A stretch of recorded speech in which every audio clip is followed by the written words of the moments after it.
Good to see you. Right here. All right. I still get, you got to hold, yeah, we do make you, this is a low budget thing. I know, we do make you hold the mic. I still get goosebumps watching those two returns. What goes through your mind when you, because you watched it hundreds of times, and for no other reason that every time we bring you up here, we make you watch it again. Hey, you know, the older I get, the more I like seeing that stuff, you know. I mean, that's just, when I get introduced at speaking engagements, I'm the one looking at the video like this now, wow, you know. But, you know, hey, it's a part of history, it's a part of my life. And it's something I never get tired of looking at, that's for sure, you know, because that's a night that literally changed my life. That is probably the night that got you over the top in the Heisman Trophy voting. You made it look easy. And you've told me the story before, but I want you to tell it to all these folks here. You don't look tired on the second run, but apparently you were a bit tired, because those kicks were very close together. Yeah, I returned the first punt, and I go to the bench. I literally put the oxygen on. We kick off. The defense goes 3 plays and out, and I'm sitting there with the oxygen mask still on my face. And I tell Coach Stu, I said, Coach, I can't do it. I said, you have to block the punt. So if you look at the punt, there's nobody blocking for me because everybody went to block the punt. And my goal was, okay, let's just take the ball and run out of bounds. Well, when I got to that angle, the guy jumped out and I had a hole, and once I got inside, all my guys now coming back, picking people off, and I have a little thing with me and the punter. If the punter touches you, then there's a problem with you returning punt. So I made him look a little silly. I gotta tell you the story. I gotta tell you the story about the punter, Montgomery. The next year, he was with San Diego. He was a rookie with San Diego. And he punted me the ball, and the Red Sea just opened up, and I'm coming right at him again. And this guy does like a soccer-type ninja kick on me and splits my leg all open, and he gets up, you're not going to do that to me again. You're not going to do that to me again. So obviously he had, remembered what had happened to him in college also. Was that legal at that time? No, it wasn't. Did they flag? Well, it's the Raiders, so anything is legal versus the Raiders. But yeah, but they did throw a flag on that play. You've got so many great memories, but when you think back at your time at Notre Dame, what stands out to you? You know, I tell people this place is much more about sports. You know, yeah, I came here academic, athletic scholarship, academic scholarship, whatever you want to call it. They told my parents it was an academic scholarship, not an athletic scholarship. But my memories here are more about the people that I met, and more so than the sports. I mean, yeah, I mean, what happened here for me in sports changed my life. So I'm not trying to downgrade that, but the people I met, one of my best friends that I took away from here was a guy who was a first generation from China. And, you know, Tony Lee, and we're still great friends today. You know, so having connections like that, meeting the people that I met, all my teammates, you know, I still talk to these guys, most of these guys, you know, if not once a month, definitely not once a week, most of these guys every month. You know, and those are the things you take away. I mean, it's such a special place, man. And when you walk away from here, you don't walk away from here with just a degree. You walk away with an opportunity to do something special in life. And it's not just necessarily being successful. There's nothing wrong with being successful and making a lot of money. Money's freedom for your family and whatnot. But I know what I tell people now, having been here now, I can't believe it, for 3 decades, that this place turns out outstanding student athletes who excel on the field, on the classroom, and in life. And by life, I mean you make a difference in your communities. And you have been involved. You don't have to. You played forever in the National Football League, but you have spent much of your time, beginning about halfway through your NFL career, getting involved with young people and charitable foundations, and you continue to do that today. Did Notre Dame have an impact on your doing that now? Well, certainly. You know, when I was here, I realized that football players are looked at a little differently. You know, I came from a high school, we were 425-1 my 3 years on varsity, so you weren't a big deal. I wasn't a big deal at all. You know, but when I got here, I realized, wow, you know, I mean, somebody may actually listen to me. So I was very fortunate to have my mom and dad the whole time. I realized even here, there were a couple of guys on the team who didn't have their father in their lives. So, and I wanted to do something with that. I wanted to find kids who didn't have positive role models in their life and try to be an impact. It just so happened my 4th year in the league, Howie Long literally came into the locker room and he was screaming, "Where is Tim Brown?" And I was like, big boy's mad and I don't know what he's mad about, so let me get out of his way. And I was dipping and dodging, trying to get out of his way. and he cornered me and he said, I'm retiring after this year and you're going to take over for me. And, you know, the smart thing to say at that time was, yes, sir. And so that's what I said, yes, sir, and, you know, didn't know what he was talking about. I got a call from a young lady. Long story short, for the last 21 years, I've been running this program, Athletes and Entertainers for Kids. We do a mentoring, 10-hour mentoring mini camp out in California. So it's exactly what I wanted to do. You know, I just got put in a different kind of way. So, but giving back is what it's all about, man. And you talk about the guys who come through here. A couple years ago, there was a list that went out, Notre Dame players, the guys who had played here with me. Probably about, I don't know how many guys were on the list, but when you look at what these guys were doing, yeah. I mean, that vice president, marketing, CEO, you know, it just blew me away. And you know, I joke with Flash Gordon. Flash is running this program down in southern Indiana, the Worley program, where they're helping these abused kids. And you know, I think about Flash. You know, we first came here in '84. This was a kid who convinced us after one practice, who tried to convince us that a quarter, a nickel, and a dime was 35 cents. You know, it's like, Flash, that's 40 cents. No, it's not. And he tried to convince us. But this young man is now running a great organization. But that's what a Notre Dame education can. It can take you from thinking a quarter, nickel, and a dime is 35 cents to running a great organization like he's doing now. You know, and he still loves Notre Dame. I don't know how many of you heard, he was our guest analyst on our post-game radio show after the Purdue game. Did a great job.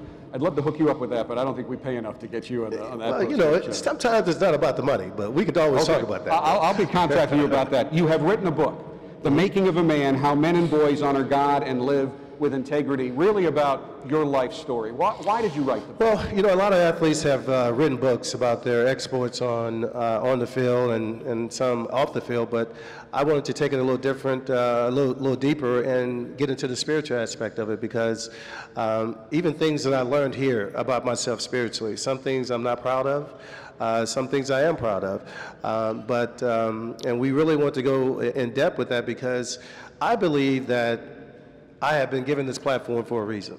And it's not just to win Heisman's and College Hall of Fames and hopefully one day in the NFL Hall of Fame. You know, it's not just for that type of stuff, but I believe that there's a deeper and a higher calling, and I believe that I am supposed to do this to help some other young brother, you know, see that there is a spiritual aspect of this also. So for me, you know, my whole goal is to find these guys who have bigger platforms than I have, or maybe some guys who have smaller platforms. It doesn't even matter. But to get these guys to understand that God wants us to use our talents for Him. And if we can do that, in whatever way we can do that, then that's what this thing is all about. And you are very open about your life in the book. You can go ahead and read it. We won't get into all the details. And you did things that you were not proud of. But I think what also, the theme I get, one of the many themes from the book is, all because you make a mistake doesn't mean you're a bad person. That's right. And it doesn't mean you can't learn from it, and it doesn't mean you can't be forgiven. And I believe that, you know, our mistakes are our biggest building grounds. You know, that's when we have the opportunity to really turn that right into a wrong, you know. So, and that's what I try to do. You try not to make the same big mistake twice. You know, little mistakes are going to happen, but, you know, you can't make those big mistakes twice. And this book has been an incredible journey for me. I've been able to speak at churches and youth groups all over the country. Just last week, we got an invitation from the great Billy Graham's people. They're flying me down for a book signing at his library. So the book must be doing okay if Billy Graham is thinking that it's all right. So, and his people. So I'm very excited about what we're trying to do, man. We're trying to do God's work and really get people to focus on that aspect. You know, naturally, we got it. We know how to live naturally, but there's a spiritual aspect out there that I think we have to be cognizant of, and I'm putting it out there as much as I possibly can. Now, you do spend a little time on the golf course. You're a 3.5 handicap. When did you start? Well, that's what your bio says. When did you start golfing? I didn't start until I left here. You know, I have this crazy story. When I was 11 years old, my elementary school principal came to me and had been watching me and thought I had great hand-eye coordination and said he wanted to teach me golf.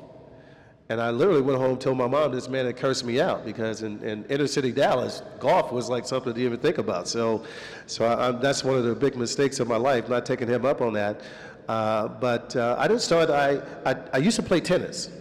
Tennis and basketball was my thing. When I tore my knee up, my second year in the league, they wouldn't allow me to play tennis anymore. So I had to come up with another sport. So I started playing golf probably 3 years later. I was 25, 26.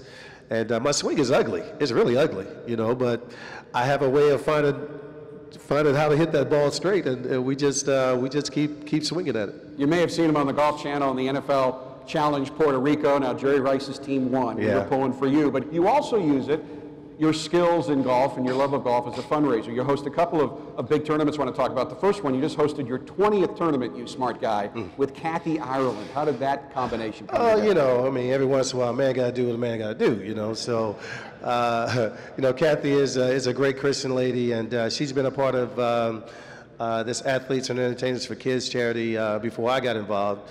And we just connected. Our hearts connected, and every once in a while I go and every year I go and spend time at her house out in Santa Barbara, and so she's been a great asset to our golf tournament and everything that we're trying to accomplish. And she's such an incredible lady, has such a great heart for giving back and trying to do some good things. So yeah, we do that tournament every year.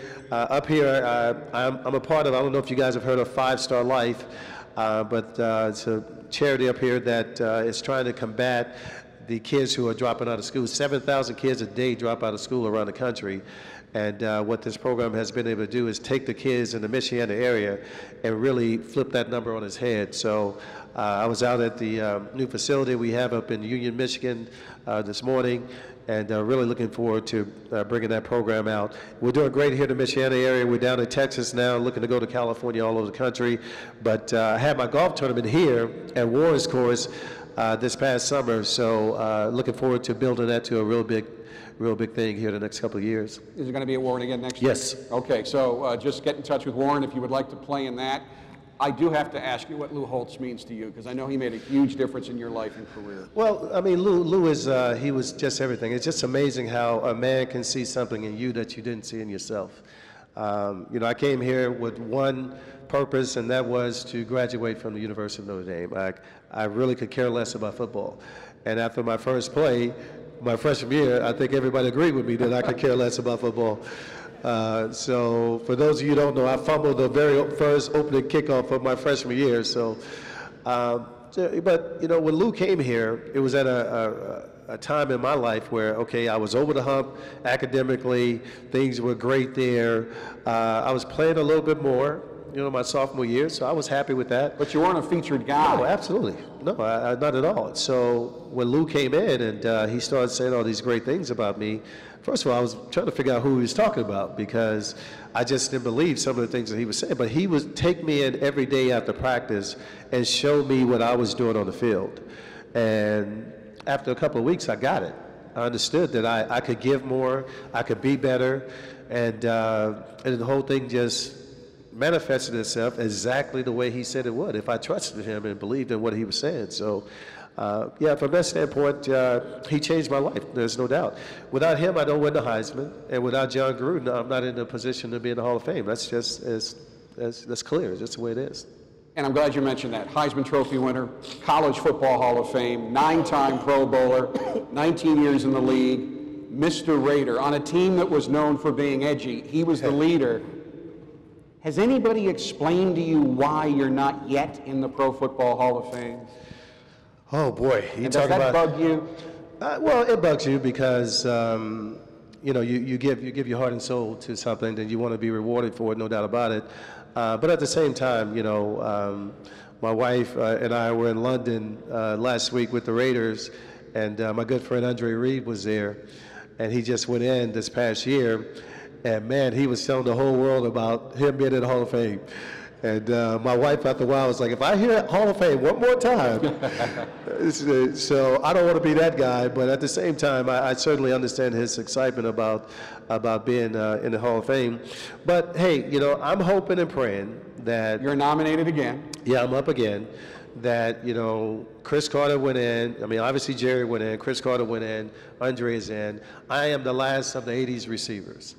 So it almost makes too much sense for them to do it this year because they could literally close the book on those guys, on us, and then start on the Marvin Harrisons and all these other guys who are going to be coming up. So, you know, I'm not holding my breath for it to happen, but I think this year I probably have a better shot than I've had in the last couple of years. Well, if they don't, we're all going to go down to Canton and burn the hall down if they don't do that. Well, you and a whole bunch of folks from Raider Nation will be right behind you, too. And they'd be the perfect people to burn exactly. stuff down. I can't believe I said that. The reason we had to switch this a bit, I talked about, Tim's done a lot of radio and TV work. He's very good. He now works for Sirius XM, so he's got to do a show on College Sports Nation at 1 o'clock, so we moved it up. But now that you're a commentator, I can't let you go without having you talk about this year's Notre Dame team and what you've seen. I have to tell you, I'm surprised. You know, I think after what happened right at the end of training camp, I don't think anybody expected that the team would come out and play so cohesively initially. You know, so. I know that watching Golston a couple years ago, he was good. Couldn't imagine that he would come back after, you know, missing a year and be better. But he has been, except a couple plays last week, I guess.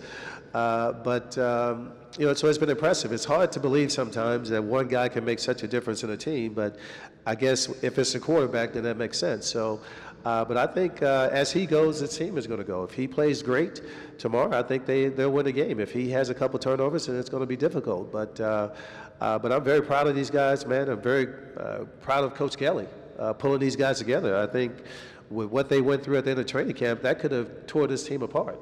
And obviously, whatever happened, everybody was on the same page about it, the players and the coaches, because that's the type of thing. If the players believe that some of these guys are being treated unfairly, that's it. The locker room is done, and they go out and play accordingly. So, for the guys to go out and play like they played this year, I think everybody's on the same page, and now it's just going out and trying to make it happen. How do you see the game tomorrow with Stanford? You know, it's a turnover game. You know, Stanford's had some problems turning the ball over themselves. David Shaw and I are real good friends. We've been texting each other. He wanted me to come over to practice today. He has this guy, Ty Montgomery, that, Tim, he's just like you. So, well, he can't be like me on Saturday, okay? I don't need him to be like me on Saturday, but David's a good friend, great respect for him. You know, this is a guy that you know is going to have his team ready to play this game. And but I think if Notre Dame protects the football, they'll win the game. Tim, thank you. Thank you. Always a pleasure. Thank you. He is not just a great Notre Dame football player, he is a true Notre Dame man, Tim Brown.